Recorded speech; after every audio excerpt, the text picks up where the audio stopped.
Très bel après-midi, on se retrouve ce soir.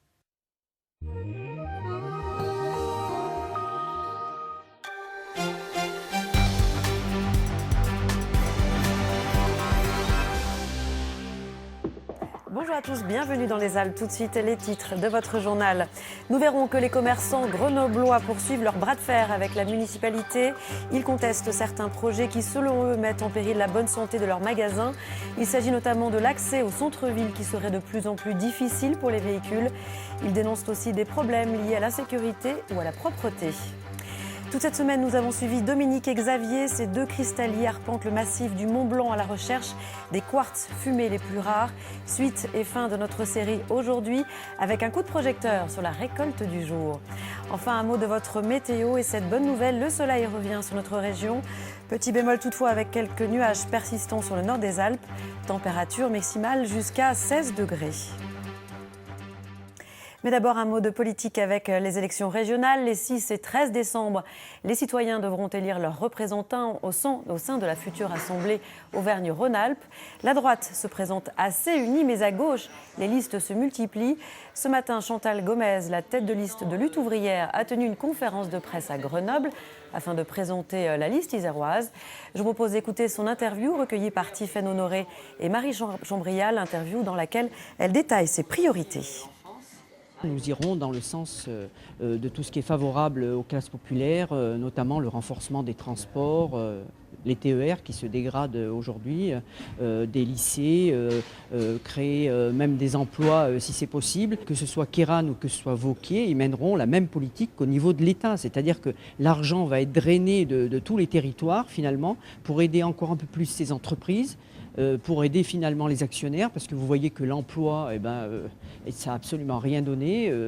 Le chômage continue d'augmenter et ça, nous, on le dénonce.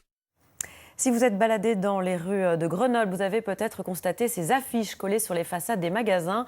Un papier sur lequel les commerçants font savoir leur ras-le-bol. Ils dénoncent des problèmes liés à l'insécurité ou à la propreté. Il y aurait aussi un manque de concertation avec la mairie. Reportage Nicolas El Andalousi, Christelle Nicolas. Des affiches sur les vitrines, c'est l'idée des 3000 commerçants grenoblois pour interpeller la municipalité. Pour ces professionnels, l'insécurité ou encore le manque de propreté de la ville aurait des conséquences néfastes sur leur activité, tout comme l'absence de concertation avec les élus avant la mise en œuvre de certains projets. Il y a plein de projets qui se font et nous ne sommes pas au courant. Nous sommes mis devant le fait accompli au dernier moment et ça, on ne peut pas supporter. Dans le viseur des commerçants, la construction d'autoroutes à vélo. Elles entraîneraient selon eux la suppression de la circulation automobile sur des axes stratégiques d'accès au centre-ville, comme ici sur le boulevard Agut Samba. Il n'y aurait que de la circulation bus, que de la circulation piétonnière, trottoir élargi, et circulation vélo. Bon, rien de désordonné là-dessus, sauf qu'on va couper toute circulation sur un axe majeur. Et couper une circulation sur un axe majeur comme celui-ci, c'est extrêmement préoccupant pour les commerçants, puisque c'est des clients qui ne pourront plus venir. Jean-Marc Blanche est installé sur le boulevard depuis 20 ans. Il a déjà perdu la moitié de ses clients depuis 2008 et craint que sa situation ne se dégrade encore. Alors pour lui, mieux vaut prévenir que guérir. Il possède déjà un bail pour transférer sa boutique à Vars, une ville plus accessible en voiture. Je vous fais voir donc mon bail commercial, qui a donc été signé le 20 avril, parce que déjà les premiers bruits commençaient à courir de ce projet. Je suis un pur grenoblois et je vais devoir quitter ma ville natale. Mais bon, moi, il faut que je continue à vivre et faire tourner mon affaire. Les commerçants grenoblois attendent désormais des réponses de leurs élus, comme nous, car malgré nos sollicitations, la mairie n'a pas souhaité communiquer. Avec 136 stations au total, l'Isère et les Deux-Savoies sont les premières destinations montagne en France. Et cette année, vous allez le voir, les stations de l'Isère essayent de se démarquer de leurs voisines savoyardes. Explication Marie Chambrial. Ce week-end aux Deux-Alpes, ils étaient nombreux à chausser les skis pour un début de saison en avant-première. Mais le glacier n'est ouvert qu'une semaine, il rouvrira avec l'ensemble du domaine début décembre, en même temps que les autres stations des Alpes. Dès le 5 décembre, il sera en effet possible de dévaler les pentes de Champs-Rousses et l'Alpe d'Huez, mais aussi du domaine des Trois-Vallées en Savoie. Le 12 décembre, ce sera au tour des Arcs et de la Plagne d'ouvrir leur domaine. Enfin, le véritable coup d'envoi de la saison sera le début des vacances de Noël, avec l'ouverture de la Clusa, mais aussi de la plupart des stations iséroises et haut-savoyardes. Cette année, petite nouveauté, les 22 stations de l'Isère se regroupent derrière une bannière unique, Station des Alpes Isère, une façon de promouvoir leurs 1200 km de pistes et de se faire un nom à côté de la centaine de stations de Savoie-Mont-Blanc. Une expérience inédite pour les amateurs d'aviation. Un simulateur de vol va ouvrir ses portes au grand public dès mardi prochain à Nédins, en Haute-Savoie, près de Genève. Les visiteurs vont pouvoir s'essayer au pilotage d'un Airbus A320. Décollage immédiat avec Marion Feutry et Maxime Kemener. Vous êtes prêtes ? Oui, je crois. Allez, donc vous mettez la main gauche sur votre joystick et la main droite sur les gaz et vous allez pouvoir mettre plein gaz vers l'avant. Et on accélère. Décollage au-dessus d'Hong Kong, dans le cockpit d'un A320 plus vrai que nature. C'est l'un des tout premiers vols de ce simulateur. Démonstration devant les journalistes. Allez-y, vous vous inclinez un peu plus fort. Allez, n'hésitez pas. Voilà. Et remontez un peu le nez, revenez à gauche maintenant. Allez-y, top, top, et là revenez à droite. Dans le rôle de l'instructeur, Sébastien, lui-même ancien pilote d'Airbus A320. C'est fou, hein ? Voilà, le ressenti dans la commande de vol est identique. Voilà, et la réaction des instruments, la génération de panne, ce seront le même déroulement que dans le vrai en fait. Donc on n'est pas du tout dépaysé quand on est pilote, vrai pilote sur la 320 et qu'on vient dans un cockpit comme ça, c'est exactement la même chose. Permettre au grand public de passer aux commandes d'un avion de ligne, un concept lancé à Lyon il y a 3 ans par ce passionné d'aviation. Ce centre de simulation est le 8e d'un réseau développé en France. Et il suffit de vous mettre à l'embarquement d'un avion de ligne, vous regardez le nombre de gens qui tournent la tête dans le cockpit pour voir ce qui se passe. Et en fait, vu que c'est du domaine de l'inconnu, nous on rend disponible et on rend possible le fait de voir ce qui se passe dans un vrai cockpit. 99 € lors de vol, pas de quoi devenir pilote confirmé, mais peut-être réaliser un rêve et s'offrir par exemple un atterrissage spectaculaire sur la célèbre piste de Saint-Martin aux Antilles. Le Festival international du cirque prend ses nouveaux quartiers. Pour sa 14e édition, l'événement quitte le Palais des Sports de Grenoble pour le domaine de la Brunerie à Voiron. 3 semaines avant les premiers spectacles, le grand chapiteau est en cours d'installation. Cédric Picot, Marie-Jean Brial. Une structure hors norme, 18 piliers, 4000 mètres carrés de surface au sol, 2 pistes de spectacle et une capacité de 3500 places. Voiron accueille l'un des plus grands chapiteaux du monde. À l'étranger, il y a des très très grands chapiteaux. Le Cirque du Soleil avec son spectacle cavalier, un chapiteau qui fait 50 mètres de large, sur 100 mètres de long, mais bon, c'est autre chose. C'est peut-être le plus grand du monde, on va dire en itinérant, en ponctuel comme ça, qui sont montés pour 3 jours. Le chapiteau abritera du 19 au 22 novembre la 14e édition du Festival international du cirque. Jusqu'à présent, l'événement avait lieu à Grenoble, mais après la reprise en gestion directe du Palais des Sports par la ville, il a dû déménager.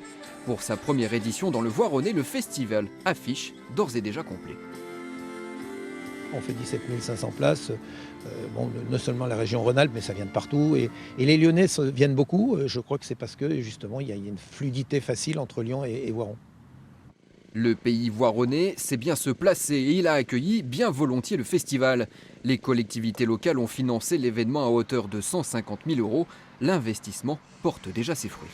On a nos hôtels qui sont pleins, nos restaurants qui vont tourner, le fuel est pris dans une entreprise du pays voironnais, c'est une fonderie voironnaise qui réalise l'étoile d'or, le trophée qui est remis aux vainqueurs du festival. Donc de ce point de vue-là, il y a déjà des retombées qui sont importantes. Et puis indirectement, je crois que ça contribue à faire parler de la ville et du pays voironnais un peu plus loin qu'habituellement nos frontières. L'édition 2015 du festival va se jouer à guichet fermé. Pour avoir des billets, il faudra donc attendre l'année prochaine, car l'événement compte bien s'installer durablement dans le paysage voironnais. Dernier épisode de notre feuilleton sur les cristalliers du Mont Blanc. Après leur bonne cueillette d'hier, Dominique et Xavier rejoignent désormais la vallée pour nettoyer leur quartz. L'occasion de dresser un petit bilan de cette expédition avec Jordan Guéant et Maxime Kemener.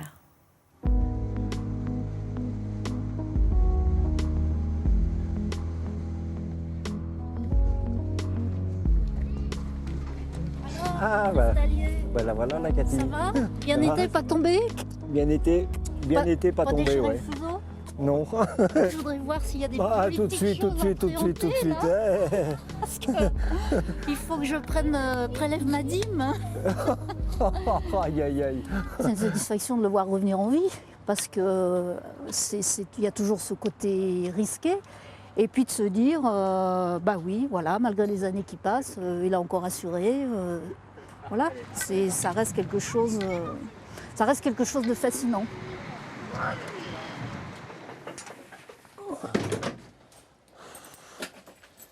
Bon, hein, s'installer un peu par là. À chaque retour dans la vallée, les mêmes rituels. Dans le garage, le nettoyage, un moment de vérité. Regarde. Sympa avec la structure hein, comme ça. Hein. C'est pas lourd. Jolie petite pièce. Bon, pour le moment, on fait un premier nettoyage comme ça, à vue, uniquement avec de l'eau et un peu de Mirzacel, tout simplement.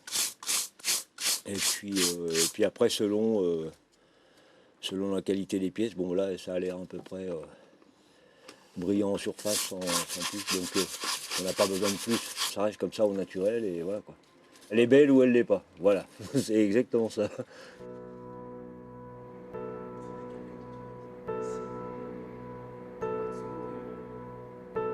Des trésors souvent vendus et parfois conservés ici même, au musée de Chamonix, le temple des cristalliers. Très ancienne, l'activité est désormais très encadrée. Le chasseur de quartz est un gardien du patrimoine.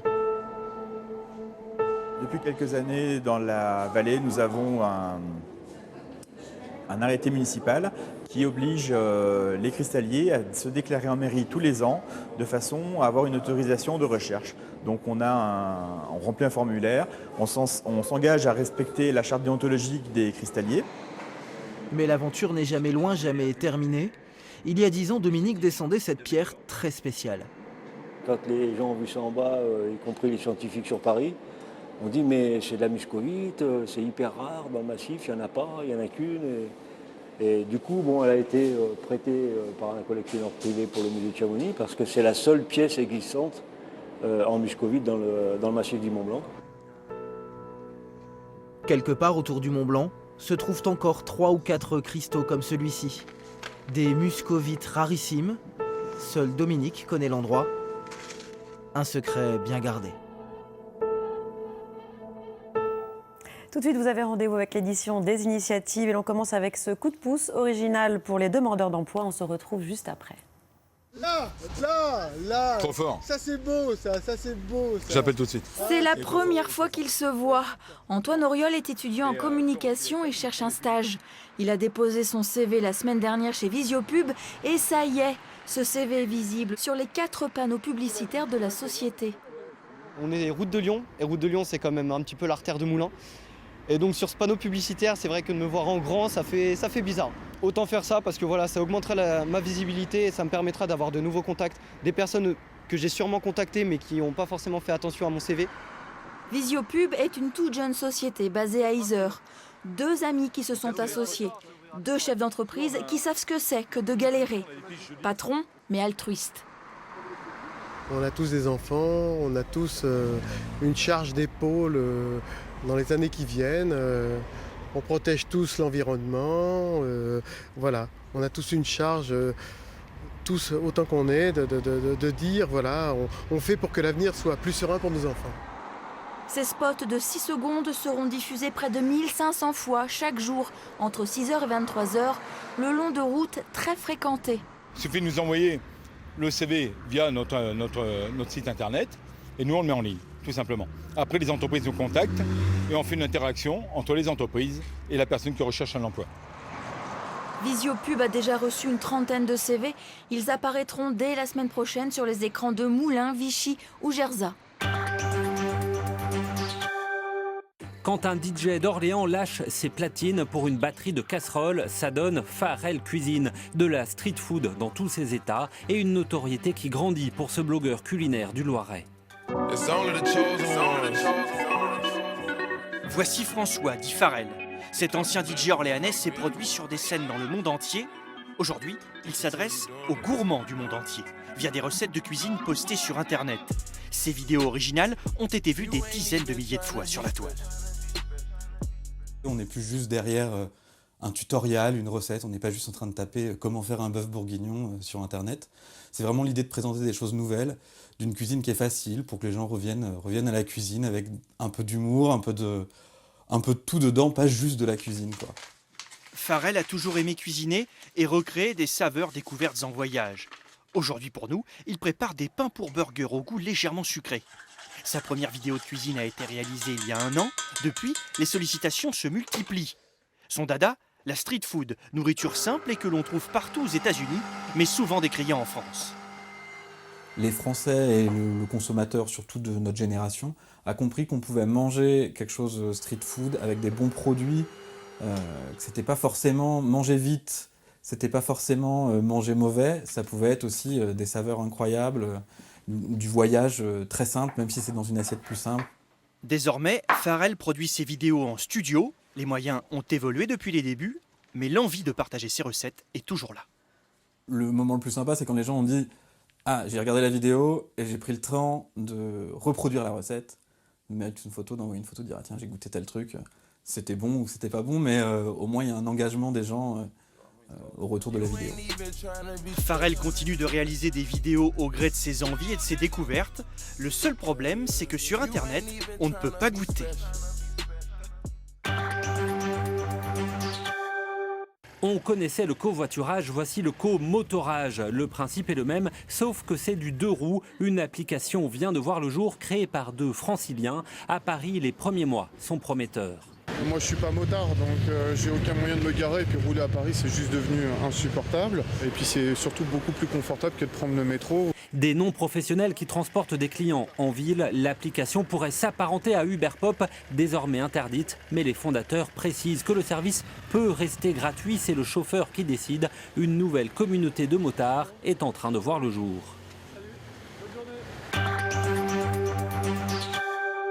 Une exposition originale de sacs à main fabriqués à partir de matériaux recyclés très originaux comme des pattes de poulet, des cravates ou même du béton. Des sacs qui seront proposés lors d'une vente caritative. 365 sacs à main, un pour chaque jour, certains d'occasion, réparés, recousus, customisés, d'autres surprenants, imaginés par des étudiants, des particuliers ou des associations. C'est une œuvre collective réalisée par des personnes Alzheimer. Et chacune, vous voyez, est venue faire son petit nœud sur une base de filet classique. Les sacs à main du tapis rouge sont drôles, loufoques, très créatifs puisque façonnés par des artistes qui ont en commun le recyclage des matériaux comme ce sac en fer à béton et grillage ressoudé. Ça serait un peu lourd à transporter tous les jours, je pense. C'est plutôt, ça pourrait servir de porte de revue ou pour une cheminée, pour mettre du bois ou autre chose. J'ai pris des jouets de chiens, en fait, que j'ai recomposés, que j'ai découpés, que j'ai collés. Et je suis parti sur une composition à partir d'un sac d'enfant que j'ai intégré et cousu à partir des jouets. Je suis issu de la bande dessinée à la base, donc j'ai beaucoup dessiné, beaucoup fait de bande dessinée, et j'aime créer des personnages. Donc voilà.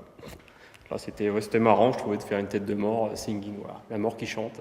Cet objet typiquement féminin, quasi porté au quotidien et qui recèle souvent des trésors intimes, se décline dans cette expo-vente sous toutes ses coutures, des plus inventives aux plus délicates. Je suis une passionnée de cravates. Et alors, voilà, généralement, elles sont en soie. Là, c'est le cas, ou en laine. Et je me suis amusée à découdre l'envers des cravates, qui sont les petites marques, pour customiser le sac. En paquet de café, en chambre à air, les surprises se succèdent. L'affaire est dans le sac. Une partie des ventes sera reversée à l'œuvre de l'UNESCO. Et c'est la fin de ce journal. Je vous retrouve ce soir à 19h. Passez d'ici là une très belle après-midi. À ce soir.